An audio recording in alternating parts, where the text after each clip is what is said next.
Hey there, Congressman William. Can you guys hear me? Hey, how you doing? I can hear you. Perfect. Let me get my How's audio. this mic? Yep, I can hear you. Everything Audio seems sounds good. great. All Well, right. thank you guys so much for joining us on the live desk this afternoon. My name's Katie. I'm one of the streaming reporters here at KCTV. So, Congressman Alford, there's a big talker, of course, out of Washington, D.C. this week. The clock is ticking. If Congress doesn't reach a deal to approve new funding by Wednesday, there could be a potential government shutdown. Could you start just by telling me more about this? Yeah, it seems like every year there's a threat of a government shutdown. And basically, what happens at the end of the fiscal year, the end of September, the new fiscal year starts in October. And if we don't have a budget set for that, so right now we're working on the 2026 appropriations. If we don't have all 12 of those passed on the House floor, passed in the Senate, and then signed by the president, then we have to extend the previous year's funding level. We've been on a number of continuing resolutions. In fact, we're still on 2024 spending because we've kicked the can down the road and had continuing resolutions. The good news is, though, that I'm on the Appropriations Committee, and all of our members, under the leadership of Tom Cole, who's our chair, we have moved all 12 appropriation bills out of committee. We've passed 3 on the House floor, and those are now in conference with the Senate. Those have to be rounded out, some of the edges worked off, agreed upon numbers. Once that happens, it goes to the president for his signature. That's about 60% of our funding. That includes our legislative branch, military construction, VA, and I forgot the third one, but it's about 60% of our spending. We have 9 remaining bills to go, and these are very important that we get these done. But Chuck Schumer is threatening now to shut down the government and not give us enough time. We need 7 weeks till November 21st to make sure that we can adequately fund our government. We passed 2 weeks ago what's called a clean continuing resolution. We made sure that the funding was there, a little bit extra for security for the 3 branches of government. But other than that, it is a clean continuing resolution, no add ons. The Democrats have chosen to draw a line in the sand for whatever reason and say they're going to shut the government down if they don't repeal some of the provisions under H.R. 1, the reconciliation, the Working Families Tax Cut bill. They want to basically take away $50 billion from rural health care and hospitals. We have 18 of those in my district in Missouri, 54 total in the state of Missouri. That would be detrimental to our rural hospitals. They want to put illegal aliens back on health care under Medicaid. That's unacceptable. We have to move forward with what we have passed in the U.S. House of Representatives and make sure that we keep our government open to ensure that the 30,000 federal employees in the Kansas City area can get paid. Come October 14th, if the government is not open by then, they will not get paid. And our offices are going to be open. The 3 that we have in our district will be working with people trying to get the benefits that they have deserved and have earned.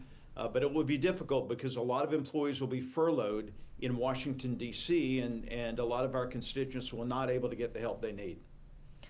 Congressman, thanks so much for walking me through this. Next, I do want to shift gears a little bit more to the Missouri level. Of course, big news out of Jefferson City. Just yesterday, Missouri Governor Kehoe signed the Missouri First map into law. I just want to start by getting your overall reaction on this. Well, look, I stayed out of this fight. I did not believe it was my duty to get involved in the redistricting, and so we stayed out of this. This was between President Trump, Governor Kehoe, and our state legislature.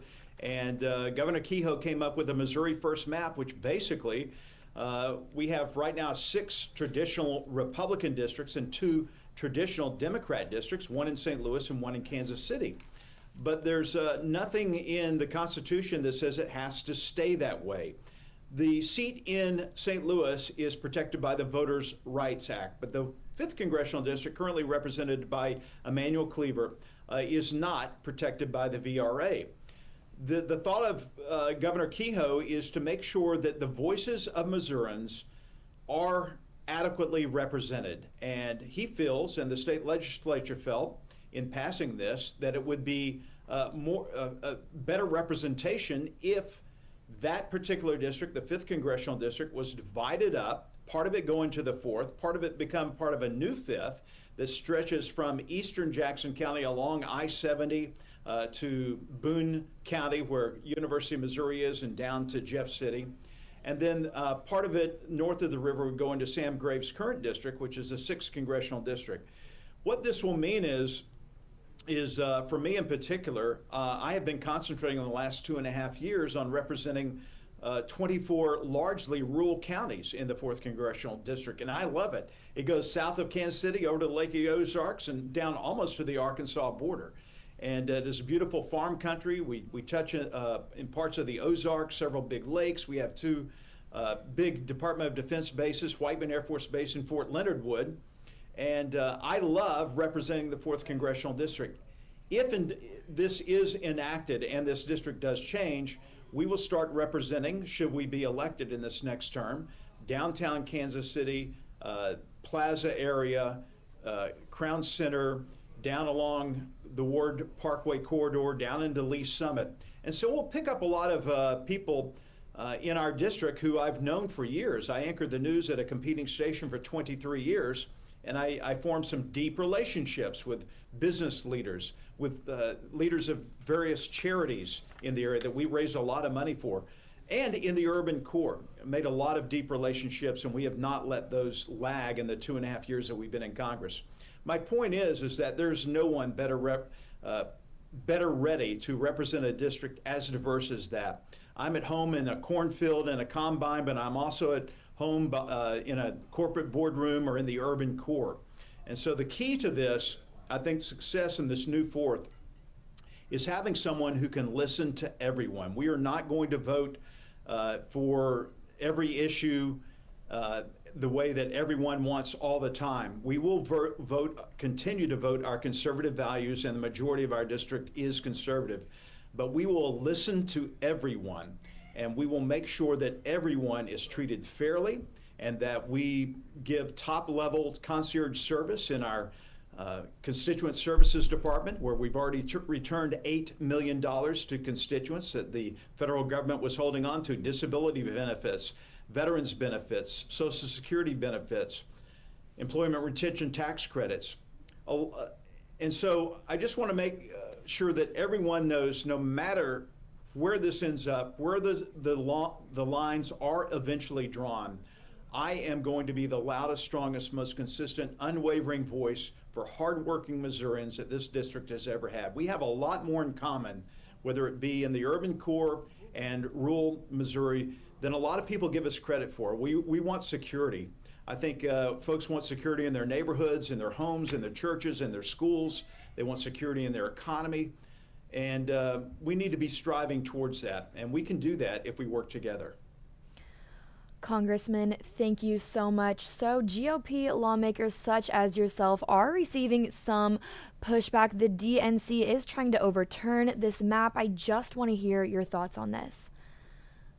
Well, look, they have every right to do that. I had no doubt that they would use every measure to try to defeat this map. I think they will end up losing in the courts. And this petition process, should they gather 110,000 signatures before some point in December and goes to a referendum, I think there's enough voters in Missouri who realize that we do need representation in this new 4th Congressional District. Think about this. The 5th District, as it is now, including Kansas City and the urban core, it's been represented by a Democrat for 75 years. And yet 40% of the people who live in that district are either Republican or independent. Their voices have not been heard or represented, they feel, for 75 years. Isn't it time for a change? We are that change. We are a candidate who's going to listen, who's going to have compassion, who's going to help bring appropriations. Now that I'm on Appropriations Committee, I'll be able to bring some federal investment projects back to Kansas City proper, as well as the 4th Congressional District, as we did this go around. As our freshman year on the Appropriations Committee, we brought back almost $24 million in projects for the current 4th Congressional District. We can continue to do that for our farmers and producers and the rural parts of the 4th Congressional District, and we can also do that for the urban parts of the new 4th. Congressman, going off of that, I know that you guys are wanting to turn the Show Me State into the Grow Me State. And so I'm curious, with that newly coined term, what growth are you hoping to see for Missourians, both Republican and Democrats? Well, look, when Mike Kehoe, the former lieutenant governor, now governor, was campaigning, I endorsed him early on, and I coined that phrase to work with the governor and the state legislature to turn the Show Me State into the Grow Me State. It wasn't too long ago that we had 9 congressional districts. Each district represents about 750,000 persons in that district, and we have shrunk in size, and a lot of that has to do with tax policy. Mike Kehoe, our governor, is intent on changing that, I think, with the state legislature, doing away with the state income tax. There has to be some offsets for that, but we are trying to encourage growth in Missouri. Make it more affordable to live here, make it more enjoyable to live here. We have some great assets in Missouri, the Ozarks, our downtown areas, the Plaza, the Power and Light District, things that are our sports teams. People are willing to move to Missouri if the tax policies are right and they feel that they are secure. So we are working with Governor Kehoe to make sure that happens. And to turn us from the Show Me State into the Grow Me States, that's where our federal elected officials come in providing the assets to build infrastructure, whether it's roads or bridges. We have the expansion of I-70 that's happening. We just have the new bridge, the Buck O'Neill Bridge over the Missouri River there. Part of that was investment dollars from the federal government. A lot of that Sam Graves helped out with, who's the chair of the Transportation Infrastructure Committee. I want to be a part of that. We are going to turn the Show Me State into the Grow Me State, and it's going to take teamwork to do it. But 10 years from now, look out. I think we're going to be on top, one of the places that people want to move to from places like California. So, Congressman, shortly after Governor Kehoe did sign this new congressional map into law, you did announce that you're running for re-election in the new 4th District. So I'm curious, what is your message to constituents living in the 4th? Yeah, my message is quite simple. People know me from my 23 years on a competing station doing the #1 morning show in town. They know that I love Missouri. I love the rural parts of Missouri. I've driven over 100,000 miles a year going around listening to people in farms and businesses and military bases. And now we can carry that on as we renew our friendships and relationships in the new 4th, which is going to include parts of Kansas City proper. I look forward to being their voice and their vote. And once again, I may not vote the way that everyone wants me to, but rest assured I will be there to listen, as we demonstrated in our recent town hall tour. 15 stops over 4 days, and we took about 256 questions and comments. A lot of it was not favorable. People didn't really like me much and didn't like the policies that I was promoting, but I took the time to listen. And I think if we do more of that, wherever these boundaries end up, we're going to be further ahead as a state, as a district, and as a nation. Congressman, thank you so much. Do you have anything else you'd like to add that I haven't yet mentioned? No, I just want to say thank you to everyone out there watching and listening right now. It is an honor of a lifetime to serve in this capacity. I never thought that I would be doing this. I wanted to be in television since I was in 5th grade. Everything I did was geared towards that. And when this opportunity arose, I wanted to do something for my country. And we ended up winning this, and I have not looked back. I have never worked this hard in my life. For the first time, I think I'm actually working, but I love it. I turned 62 on Thursday, and I've never had this much energy, passion, focus, direction, or inspiration for anything in my lifetime, and that is the opportunity to serve you. And I look forward to serving the folks in the new 4th for many years to come. Congressman, again, thanks so much for sitting down on the KCTV5 live desk this afternoon. It was great chatting with you. We really appreciate it. Thank you. Take care. Thank you. Yep. Have a great afternoon.